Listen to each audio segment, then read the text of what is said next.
যে একই ভূমি ও সমান্তরাল যুগলের মধ্যে অবস্থিত, একই ভূমি ও সমান্তরাল যুগল সরলরেখার মধ্যে অবস্থিত দুটো সামান্তরিকের ক্ষেত্রফল সমান হয়। আগের ক্লাসে আমরা এই উপাদ্যটি প্রমাণ করেছিলাম। আজকে যেটা করব, একই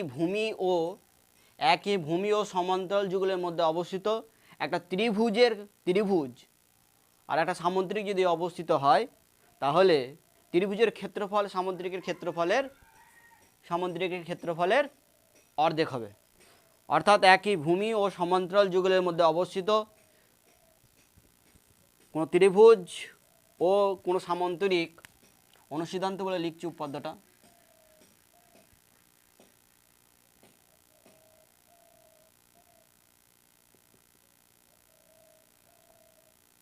কোনো ত্রিভুজ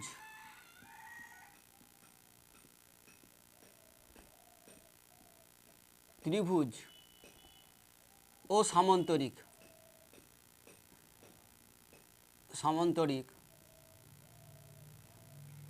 একই ভূমি ও সমান্তরাল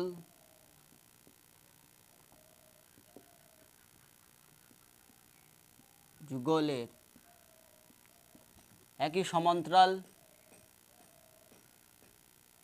একই ভূমি ও সমান্তরাল যুগলের মধ্যে অবস্থিত হলে ত্রিভুজের ক্ষেত্রফল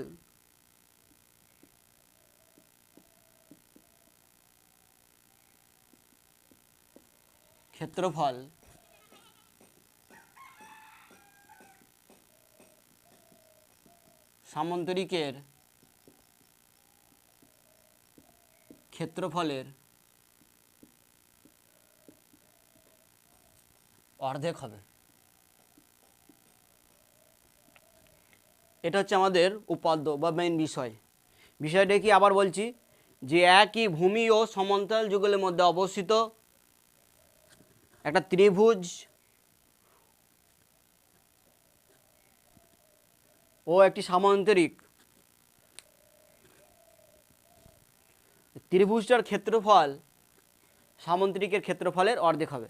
যে জিনিসটা বলেছে, যদি আমরা একটা কনস্ট্রাক্ট করি, ত্রিভুজটা প্রথমে এঁকে নিচ্ছি আমরা।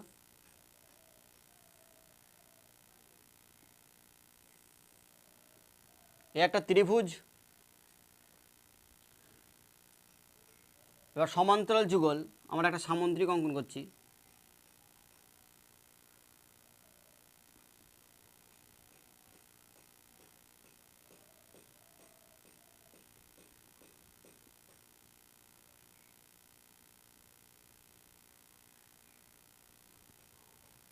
ঠিক এর প্যারালাল হয়।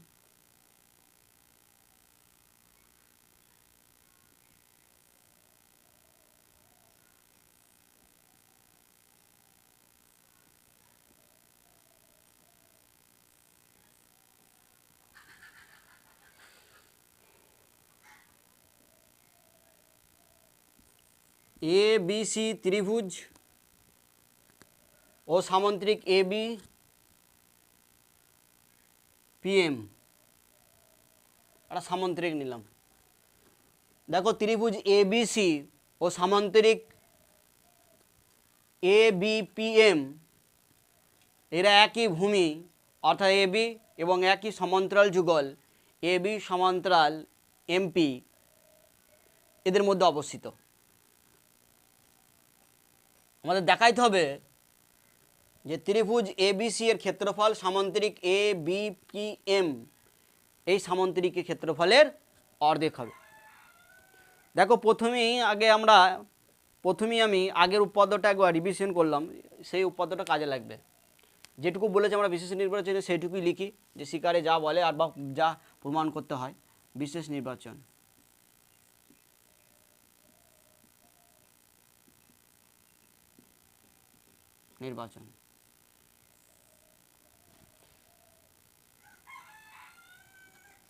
মনে করি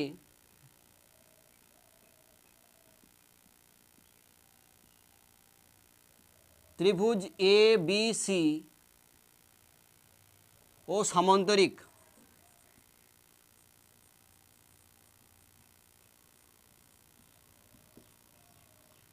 এ বি পিএম একই ভূমি এবি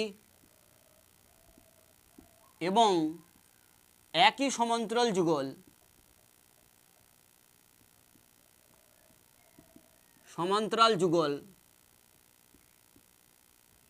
একই সমান্তরাল যুগল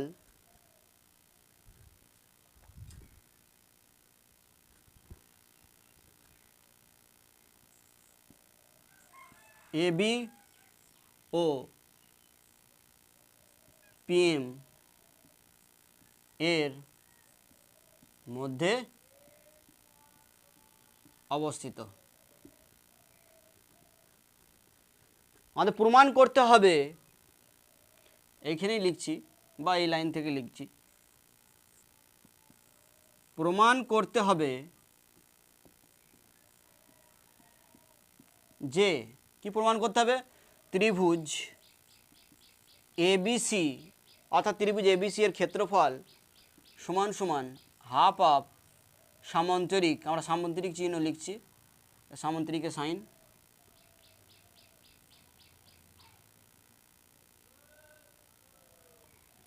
সামান্তরিক এ বি পি এম, ত্রিভুজের এইটা দিয়ে ত্রিভুজ এবিসি এর ক্ষেত্রফল আর এইটা দিয়ে এই সিম্বলটা দিয়ে সামান্তরিক এ বি পি এম এর ক্ষেত্রফলকে বোঝানো হয়েছে। এটা প্রমাণ করতে হবে। দেখো এই জিনিসটা তোমরা যদি দুটোভাবে লিখতে পারো, এইটাকে লিখে দিতে পারো যে প্রদত্ত এই পর্যন্ত অবস্থিত পর্যন্ত প্রদত্ত, আর প্রমাণ করতে হবে যে এই জিনিসটাকে তোমরা লিখবে প্রামাণ্য। প্রামাণ্যতে এটাকে তোমরা আরও একটু ভালো করে লিখতে পারো যে ত্রিভুজ এবিসি এর ক্ষেত্রফল সমান half সামান্তরিক A B P M এর ক্ষেত্রফল, এটা লিখতে পারো। ওকে, এখানে একটু অঙ্কন প্রয়োজন হবে। অঙ্কনটা কি করব, এই যে বিসি বাহু রয়েছে, এই বিসি বাহুর একটা সমান্তরাল সরলরেখা এ বিন্দু দিয়ে অঙ্কন করব। কেমন করব অঙ্কন,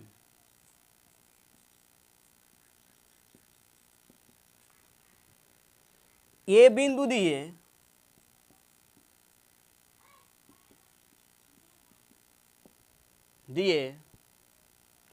বিসির সমান্তর সরলরেখা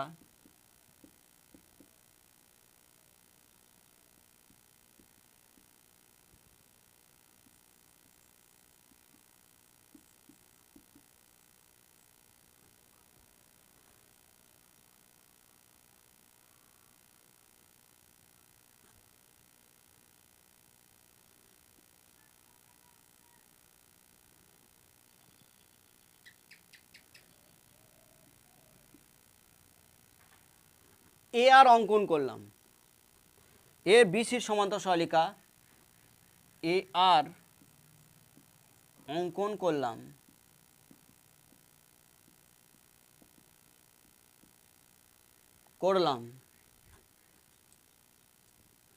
যা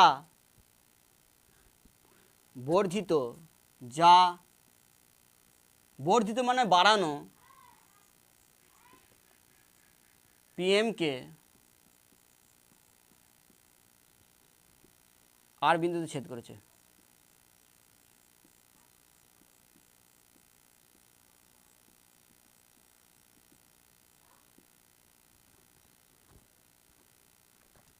অঙ্কনটা আরেকবার বলে দিচ্ছি, অঙ্কনটা কি, এ বিন্দু দিয়ে বিসির সমান্তরাল অর্থাৎ এই সরলরেখাটির সমান্তরাল সরলরেখা এ আর অঙ্কন করলাম, যা বর্ধিত বা বাড়ানো, এই যে পিএমটাকে যদি বাড়ানো হয় এরকম করে এক্সটেন্ড করা হয়, তাহলে তারা আর বিন্দুতে ছেদ করবে। এটাকেও তোমরা এইভাবে বর্ধিত মানে এরকম করে বাড়ানো হয়েছে পিএমকে, এরকম করে স্কেল যদি বসিয়ে বাড়াই আমরা, আর এইটাকেও যদি এরকম যায় আমাদের এই বিন্দুতে ছেদ করবে। আমরা জাস্ট ছেদ বিন্দুটা নিয়েছি। ওকে, এই পর্যন্ত হলো অঙ্কন। ওকে, এই জিনিসগুলো আমরা একটু মুছে দেবো।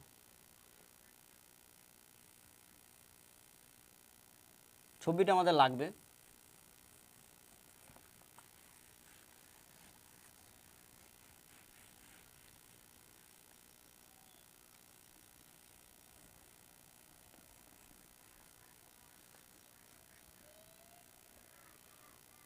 অনুসিদ্ধান্তটা মুছে, তো তোমাদের কাছে থাকবে। এটা প্রমাণটা উপর থেকে লিখছি। প্রমাণ, এটা প্রমাণ করতে হবে।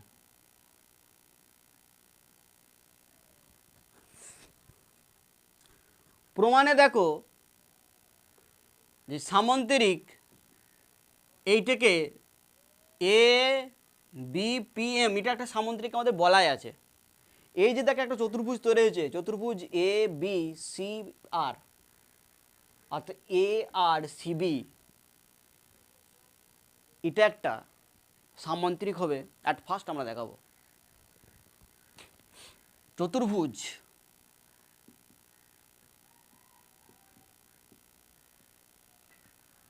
এ আর সি বি এর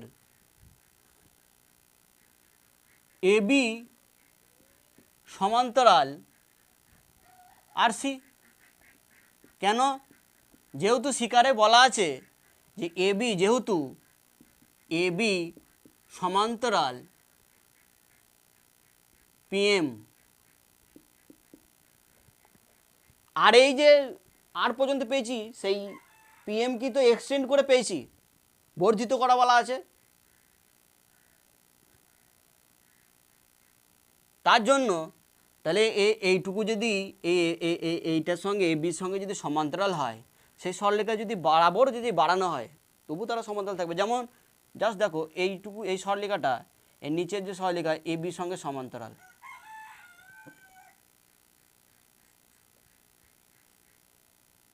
আমরা এই সিডিকে যতই বাড়াই না কেন তবুও এই এ বির সঙ্গে সমান্তরাল, এখানে ধরো নিলাম এক্স, এই সি এক্সটা সবসময় সমান্তরাল থাকবে। কারণ সমান্তরালের ডেফিনেশন এটা হয় যে দুটো সরলরেখার মধ্যে সম দূরত্ব বজায় থাকবে। তাহলে এটা যদি এটাও আমরা কাল্পনিকভাবে যদি বাড়াই, দেখা যাবে যে একই দূরত্ব রয়েছে। তাহলে একটা সরলরেখা যদি সমান্তরাল থাকে, তার বর্ধিত অংশটাও সেই সরলরেখার সঙ্গে সমান্তরাল থাকবে। তাহলে সেই জন্য আমরা এ বি সমান্তরাল সি আর পেলাম বা আর সি, এবং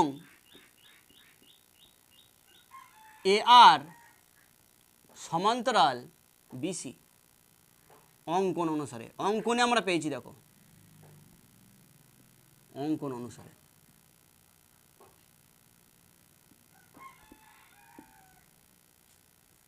তাহলে একটা চতুর্ভুজ যার দুই জেরা বিপরীত বাহু পরস্পর সমান্তরাল, একটা চতুর্ভুজ এ আর সিবি, একটা চতুর্ভুজ যার দুই জোড়া বিপরীত বাহু পরস্পর সমান্তরাল,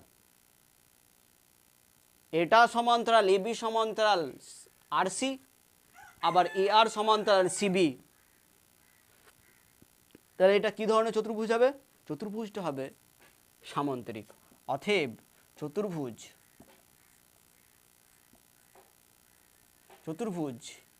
এ আর সিবি হলো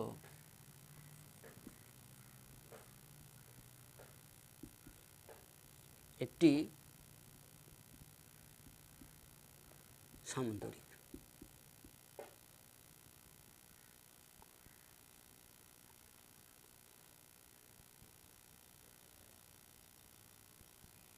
ওকে,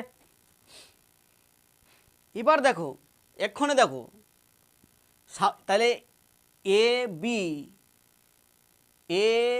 বি সি আর বা এ আর সিবি একটা সামান্তরিক। আবার দেখো এ বি পি এম এটাও একটা সামান্তরিক। এক্ষণে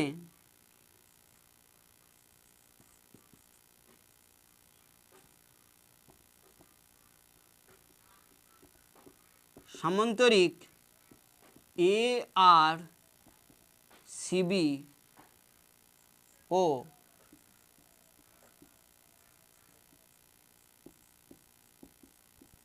সামান্তরিক এ বি পি এম এরা একই ভূমি এ বি এবং একই সমান্তরাল যুগল, যেহেতু এটা সমান্তরাল এটা, এবং একই সমান্তরাল যুগল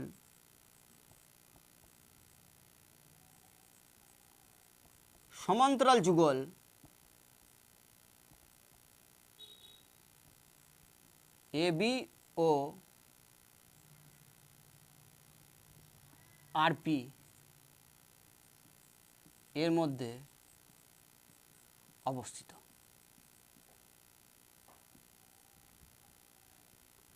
তাহলে সামান্তরিক এ আর CB O সামান্তরিক A B P M এরা একই ভূমি এ বি ও এবং একই সমান্তরাল যুগল এ বি ও আর পির মধ্যে অবস্থিত। তাহলে আগের উপাদ্য করেছিলাম যে যদি দুটি সামান্তরিক একই ভূমি ও সমান্তরাল যুগলের মধ্যে অবস্থিত হয় তাহলে তাদের ক্ষেত্রফল সমান হয়। তাহলে এখান থেকে আমরা লিখতে পারবো যে সামান্তরিক এ বি সি, এখান থেকে লিখতে পারবো এ আর সিবি এর ক্ষেত্রফল, এটা ক্ষেত্রফলকে বোঝাচ্ছি, সমান সমান সামান্তরিক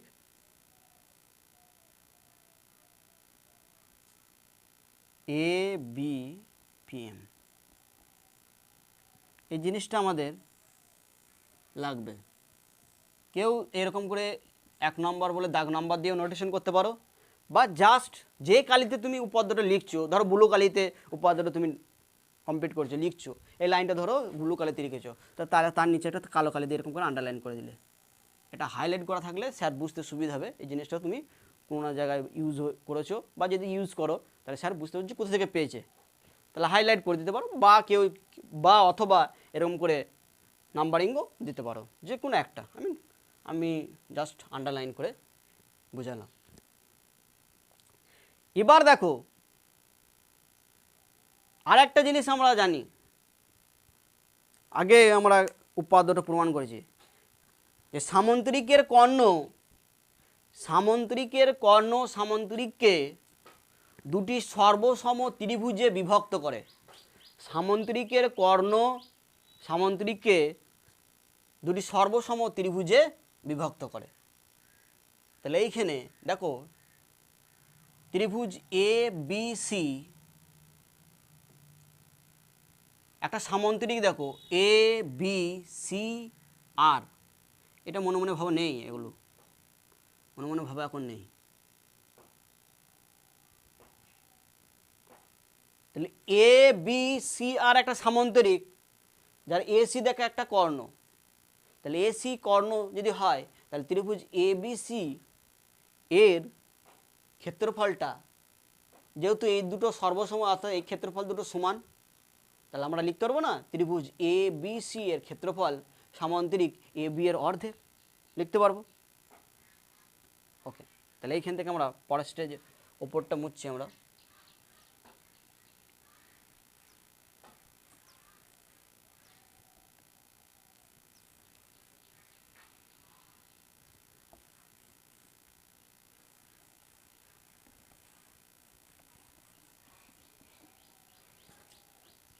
তাহলে লিখতে পারবো ত্রিভুজ এ বি সি সমান সমান হাফ অফ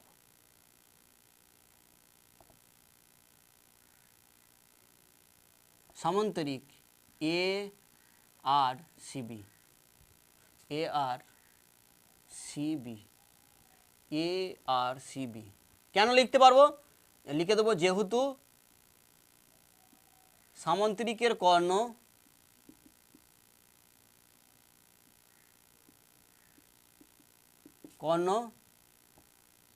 সামন্তরিককে দুটি সর্বসম ত্রিভুজে বিভক্ত করে।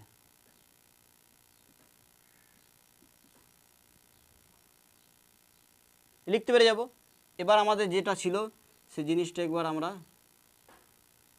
হাইলাইট করে দিলাম, হাইড করে দিয়েছিলাম সেটাকে আমরা হাইলাইট করে দিচ্ছি, যেটা মুছেছিলাম হাইলাইট করে দিলাম।